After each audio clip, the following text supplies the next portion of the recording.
It was a quiet morning, the kind where the sun drifts slowly through the kitchen window and the birds sound like whispers outside. I was sitting at the table, nursing a cup of coffee, trying to savor a moment of calm before the day began. The house was peaceful, almost eerily so. David, my son, had been busy with work for the past few weeks, and his wife, Laura, had just moved in recently. I had hoped this would be a day like any other, ordinary and safe, but I didn't realize that a simple question could shatter everything I thought I knew. I asked casually, "So, when's the wedding exactly?" It was meant to be innocent, just curiosity nudging me forward. Laura looked at me, her eyes wide and her lips forming a small, gentle smile. "We got married yesterday," she said. The words hit me like a sudden chill. I froze, my coffee trembling in my hand, and my mouth felt dry. I could barely find my voice. I wanted to laugh, but it came out as a hollow, quiet sound that made no sense. "Yesterday?" I asked, slowly, as if repeating it might help me understand. She nodded softly. My heart sank. I couldn't imagine how they had gone through such an important day without me, without anyone really knowing. The thought of being completely excluded cut deeper than I expected. Our home had always been full of warmth. I remembered David as a little boy, running through the kitchen with sticky fingers while I cooked dinner. His father would shake his head, smiling despite the mess, and we all laughed together. Birthdays, holidays, and quiet evenings together were our traditions. When Laura arrived, I wanted to welcome her with open arms, to show her that our family could embrace her, that she could be part of our little world. But now, it felt like that world had shifted without me even noticing. I tried to speak, but my voice sounded distant, almost foreign. "You got married without telling me?" I whispered. Laura's smile didn't fade, but it didn't help. "We thought it would be simpler this way," she said softly. I wanted to shout or cry or run away, but I only managed a slow, trembling, "I see." The room felt heavy, silent except for the low hum of the refrigerator. My mind spun with questions I couldn't voice. David came in just then. He didn't notice my expression at first. "Mom, are you okay?" he asked, leaning against the doorway. I looked at him, trying to read his eyes. They were full of unease, maybe even guilt. "Why didn't you tell me?" I asked quietly. He looked down, shifting from one foot to the other. I thought it would be simpler." "We didn't want anyone stressed," he said. "Simpler." The word sounded hollow in the quiet kitchen. How could excluding me, his mother, be simpler? I thought of the nights I stayed up worrying about him, of all the meals I had cooked, of the years I had spent shaping his life. And now, none of that seemed to matter. My chest ached, tight and unrelenting. I realized that this wasn't just about missing a wedding.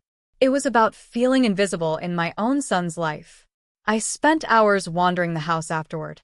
I touched the walls, looked at the photos, and saw my life reflected in frozen smiles.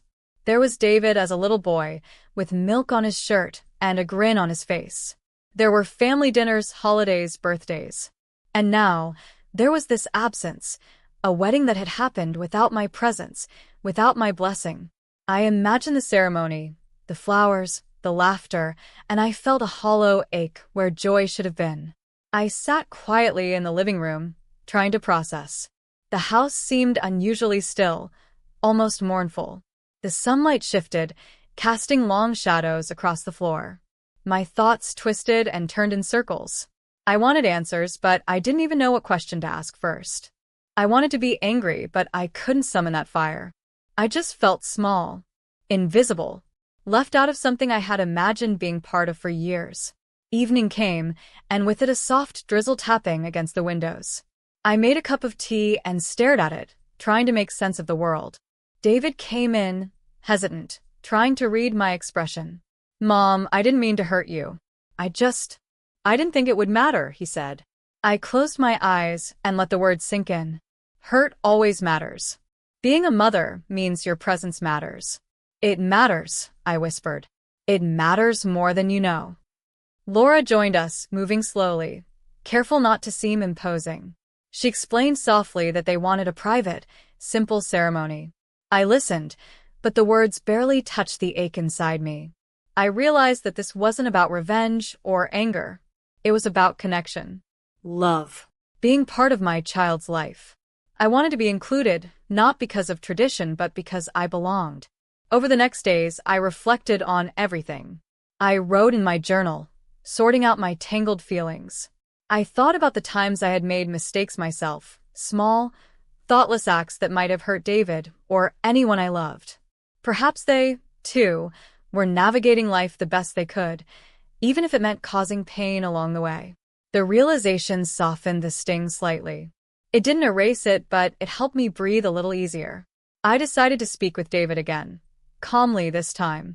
"I understand you wanted it your way," I said softly. "But Mom should have been there. I want to be part of your life, even when things feel hard." He nodded, and I saw genuine regret in his eyes. For the first time since that morning, I felt hope. Maybe we could heal. Maybe the gap created by the surprise could be closed, slowly, one conversation at a time. Days turned into weeks. Conversations grew longer and gentler. Laughter returned, quiet at first, then more natural. I began to understand that life doesn't always follow the story we imagine. Sometimes the most important connections are about forgiveness, understanding, and patience. The sting of being left out softened, becoming a quiet memory, a reminder of love's fragility and resilience. I also made an effort to understand Laura. She wasn't an enemy. She was a person trying to navigate a new life with my son. Her intentions weren't cruel, they were just different from mine. I started inviting her into family traditions slowly, offering small gestures, which she welcomed with warmth. Perfection wasn't the goal. Connection was. And slowly it grew. The following morning, I woke with a quiet heaviness in my chest. The sky was gray, and soft rain tapped gently against the windows. I sat by the window with a cup of tea, letting the warmth seep into my hands. My thoughts wandered back to the day I had discovered the wedding had already happened. That moment replayed in my mind, not as a single image, but as a long, slow ache that had settled into the quiet corners of my heart. I realized that the hurt was not just about missing the wedding. It was about missing a piece of my son's life, a chapter one was never given the chance to witness. David came to the kitchen slowly, hesitant, like he was approaching a fragile glass ornament. "Mom, can we talk?" he asked. I nodded, motioning for him to sit. He perched on the edge of the chair, shifting nervously. "I know I should have told you," he said quietly. "I didn't mean to hurt you. I thought it would be easier this way." I listened, letting the words fill the silence. I could feel the genuine regret in his voice, but the pain inside me hadn't faded. It was still there, a dull weight pressing on my chest. Laura joined us, standing slightly behind David, her hands clasped in front of her. She looked nervous but sincere. "I didn't want to upset you," she said softly. "We just thought it would be simpler, less stressful. I never wanted you to feel left out." I studied her face carefully. She wasn't trying to hurt me. I could tell that much. And yet, the hurt remained. I wanted to reach out, to bridge the gap, but I didn't know if I could speak without trembling. I took a deep breath and let the silence linger a little longer. Then I said quietly, "It wasn't about being upset. It was about feeling invisible. I wanted to be part of something so important in your life, David. Not because of tradition, but because I love you." He looked at me, his eyes glistening, and for the first time, I felt a connection that was raw and honest. We weren't hiding behind excuses anymore. We were just two people, a mother and her son, trying to make sense of a complicated moment in life. Over the next few days, I tried to focus on small things.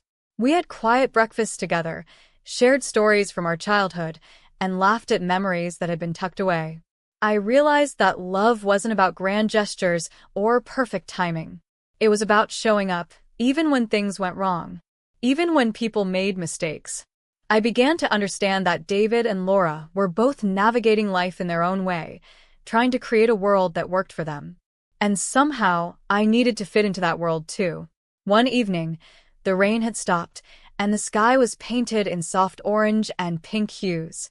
I was in the garden, tending to the flowers, when David came to join me. "Mom, can I ask you something?" he said, leaning on the fence.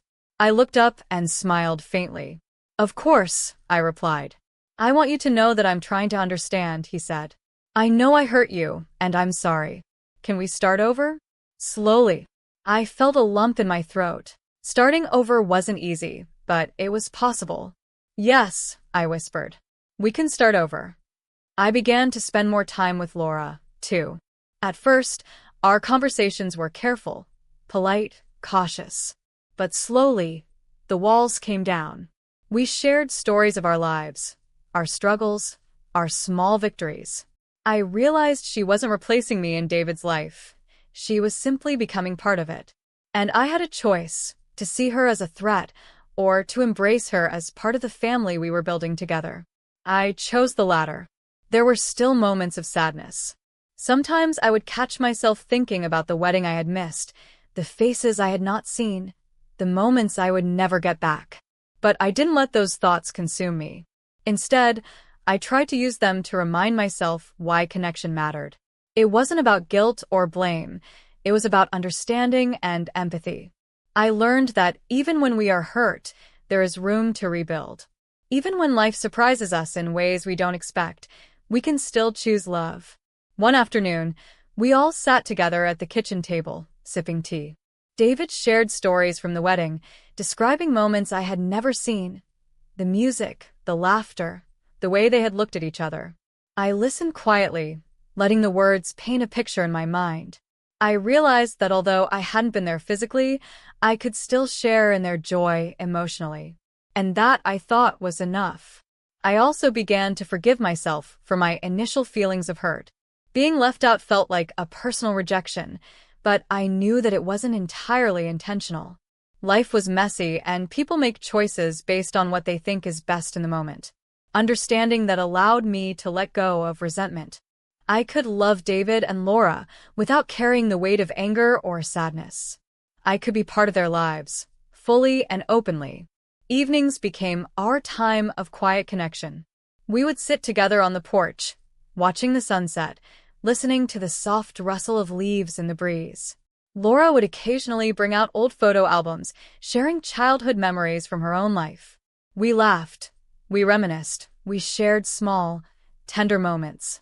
These moments, I realized, were the true essence of family. They were quiet, imperfect, but filled with love. I began to notice small changes in myself, too. I felt calmer, more patient. I learned to listen before reacting, to try to understand before judging.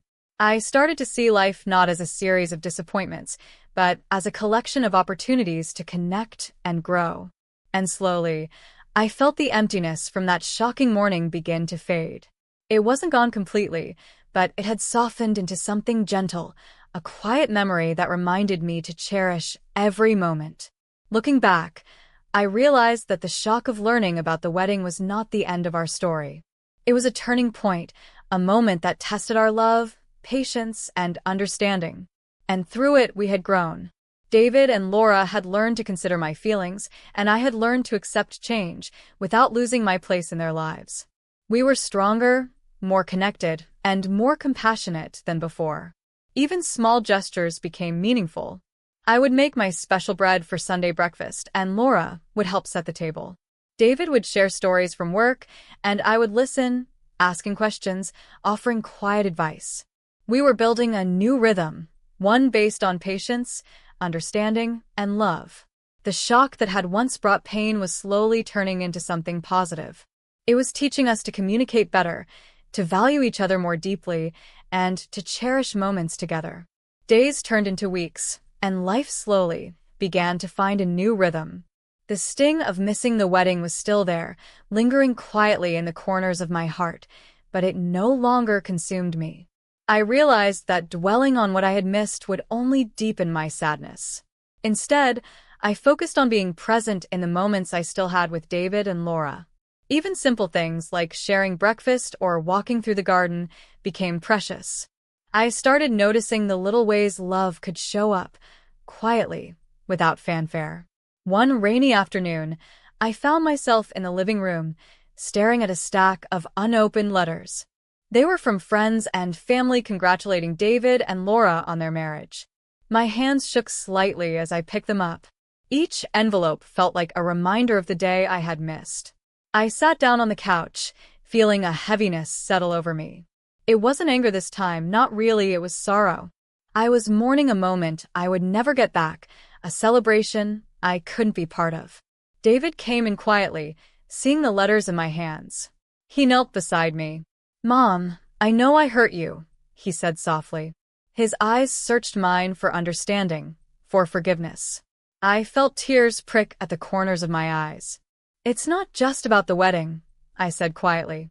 "It's about feeling like I'm not part of your life in the ways I thought I was." He nodded, his hand reaching out to hold mine. "I understand. I really do," he whispered. For the first time, I felt like he truly saw me, not just as a mother, but as a person with feelings that mattered. That evening, Laura joined us, sitting carefully in the chair across from me. She looked nervous, as if walking on thin ice, but her expression was sincere. "I never wanted to make you feel left out," she said softly. "I hope we can find a way to move forward." I studied her face. She wasn't an enemy. She was someone trying to navigate a new life with my son. And I realized slowly that I had a choice. I could continue to hold on to the hurt, or I could let it go and open my heart to connection. I chose the latter. The rain had stopped outside, leaving the air crisp and fresh. I stood and walked to the window, watching the garden glisten in the twilight. I took a deep breath and turned back to them. "I want to be part of your lives," I said softly. "Even if things have been difficult, I want to share the moments with you, the good and the small." David smiled, a weight lifting from his shoulders, and Laura nodded gently. That moment felt like a quiet bridge being built between us. A bridge that had been shaky at first, but was starting to hold. Over the next days, we began to create small routines together. Sunday breakfasts, evening walks, and quiet conversations became our way of reconnecting. I noticed that Laura was making an effort too, sharing her own stories, her own struggles, and laughing at little things we all could relate to. I realized that she wasn't trying to replace me in David's life. She was simply becoming a part of it. And I could embrace her as part of the family we were building together. One afternoon, as the sun filtered softly through the windows, I sat with David and Laura at the kitchen table. They shared details from their wedding, the music, the laughter, the moments when they couldn't stop smiling at each other. I listened quietly, imagining the scene in my mind. Even though I hadn't been there physically, I could feel the joy, the excitement, and the love. And in that moment, I understood something important. Connection isn't always about being present in every moment. Sometimes, it's about being emotionally present and allowing love to fill in the gaps. I began to forgive myself too for my initial feelings of hurt and exclusion. It was natural to feel pain, to feel left out. But holding on to resentment would have only widened the distance between us. I realized that forgiveness wasn't just for them. It was for me. By forgiving, I could open my heart, letting the warmth of family and love flow in again. I could be present, not as someone carrying the weight of disappointment, but as someone who chose understanding and compassion. Evenings became our time to reconnect, quietly and gently.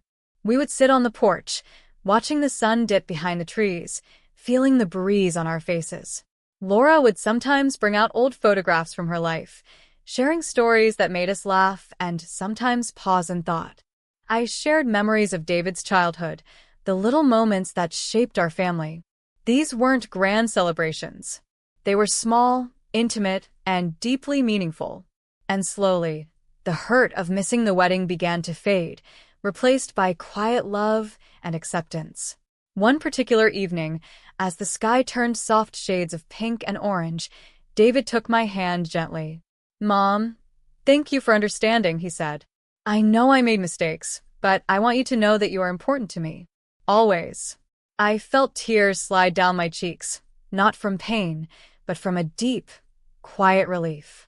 We had navigated a difficult moment together, and it had brought us closer, not farther apart. It wasn't perfect, but it was real. It was honest. I also noticed changes in myself. I became more patient, more understanding, and more present. I learned to listen before reacting, to seek understanding before judging. I realized that life would not always unfold the way I imagined, but that didn't mean I couldn't find peace and love in it. Missing the wedding had been painful, yes, but it had also taught me a valuable lesson about patience, empathy, and resilience. I learned that love could survive even when life surprised us in ways we didn't expect. One quiet afternoon, I walked through the garden, noticing the way the sunlight danced across the leaves. I felt a sense of calm that I hadn't felt in weeks. I thought about the morning when I first learned about the wedding, and I realized how far we had all come. The shock, the hurt, the tears, they had been part of the journey. But so had understanding, patience, and quiet forgiveness. I realized that life wasn't about perfect moments, it was about being present, even when things went wrong. And slowly, I began to feel hope again. Not the loud, overwhelming hope of a grand gesture, but the gentle, quiet kind that settles in your chest and makes life feel lighter. I saw David and Laura laughing together, sharing small jokes and tender moments, and I felt gratitude. Gratitude for the chance to heal, for the chance to rebuild, and for the love that had never truly left. Even in moments of hurt, even when life surprised us in painful ways, connection and love could still grow. Days continued to pass, each one gentle and slow, like a quiet river moving through our lives.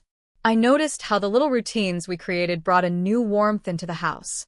Sunday breakfast became something I looked forward to, not as a duty, but as a chance to sit with David and Laura, to share stories and laughter. We no longer needed grand gestures to feel connected. The small moments carried their own meaning. I realized that family isn't just about milestones or celebrations. It's about showing up for each other, even when life is messy. One evening, I sat quietly in the living room, listening to the soft hum of the heater and the faint patter of rain outside. I held a cup of tea in my hands and watched as David and Laura worked in the kitchen, laughing over something I couldn't hear. A small smile formed on my lips. Life had a way of surprising us, sometimes painfully, sometimes beautifully. Missing the wedding had felt like a wound at first, but now it was a reminder of resilience and patience. I had learned that even when hurt is fresh, love can still find its way back in. I remembered that first moment of shock vividly, the day I asked about the wedding and Laura's words hit me like a sudden cold wind. At the time, it felt like my world had tilted, as if I had been erased from a chapter of my own son's life. But now, looking back, I could see how that moment had changed everything. It had pushed us to communicate more openly, to express feelings that had been kept silent. It had reminded me that life doesn't follow our plans, but it can still be meaningful if we allow love to guide us.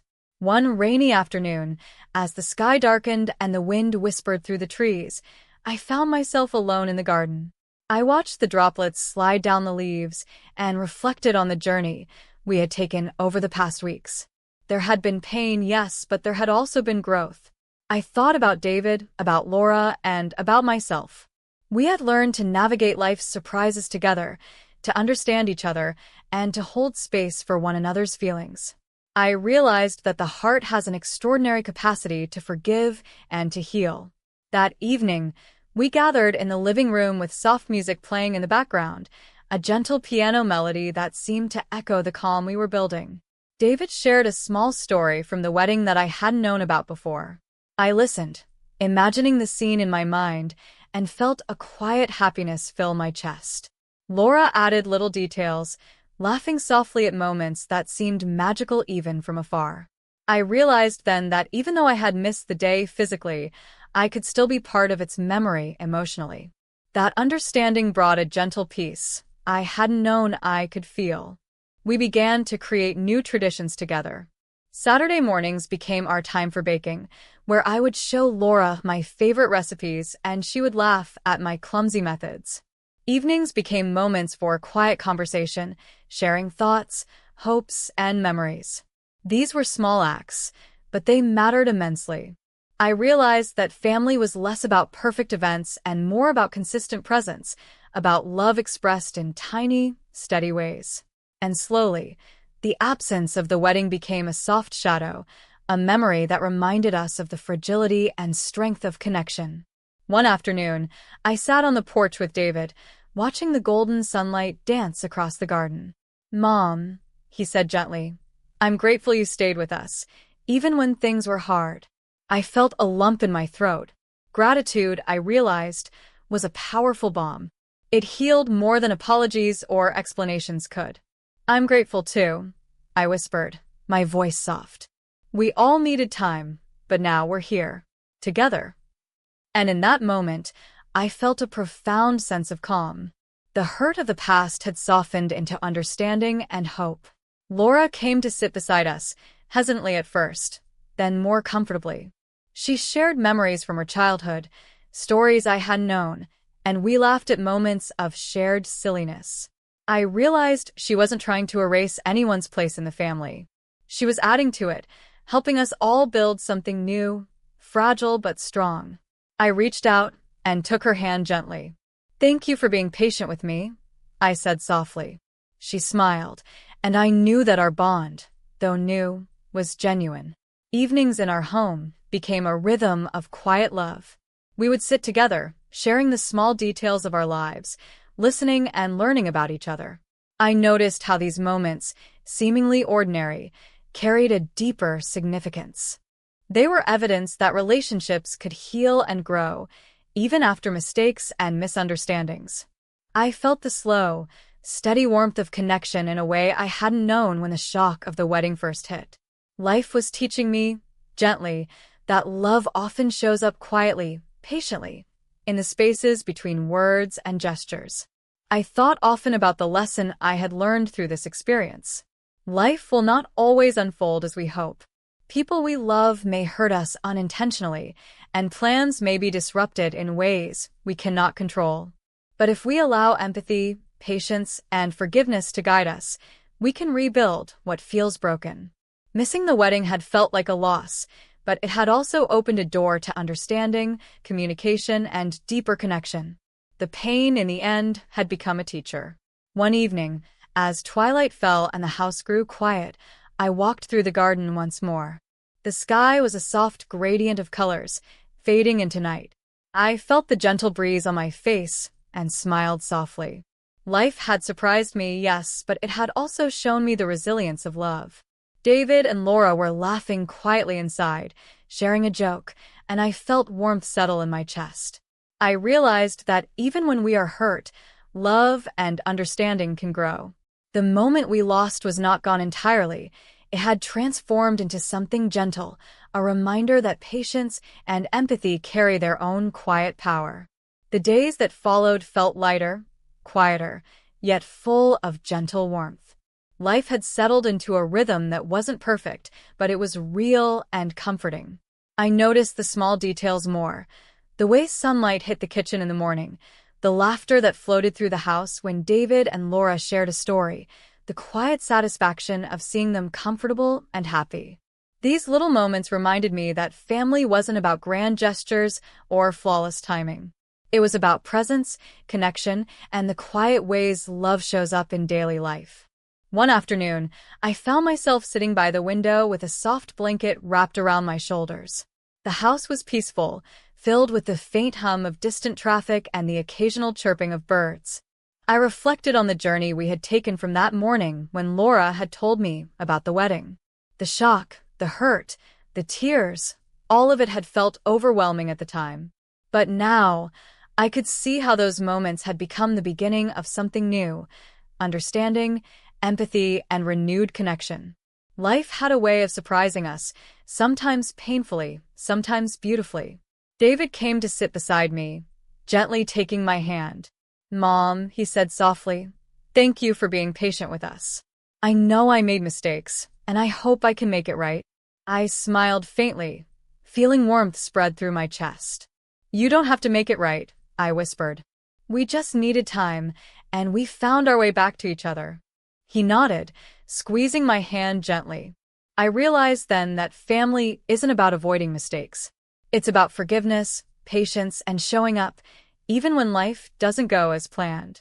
Later, Laura joined us with a tray of tea and a small plate of cookies. We laughed together over a minor kitchen mishap, enjoying the simplicity of the moment. I felt a quiet connection with her that hadn't existed before. She wasn't just David's wife. She was part of the family now, someone whose presence added warmth to our home. I realized that love doesn't diminish when someone new joins. It multiplies, stretching to include more people, more stories, more laughter. I could see now that the wedding I had missed was not an ending. It was a step toward a deeper, more inclusive family bond. Evenings became our time for reflection and gentle conversation. We would sit together, sometimes in silence, sometimes sharing thoughts and memories. David would recount stories from his childhood that I hadn't heard in years, and Laura would share her own family traditions. I listened, asked questions, and sometimes just held my cup of tea, letting the quiet settle around us. These moments, I realized, were more valuable than any celebration. They were the threads that wove our hearts together, steady and unbroken, even after the shock of being left out. I also began to notice a change in myself. I was calmer, more patient, and more open to life's uncertainties. I had learned that holding on to hurt only created distance. By choosing to understand, to forgive, and to embrace the moments I had, I could create peace and connection. Life would not always unfold perfectly, but it could still be meaningful. Missing the wedding had been painful, yes, but it had taught me something far greater: that love and patience are stronger than disappointment. One quiet evening, I walked through the garden, letting the soft breeze brush against my face.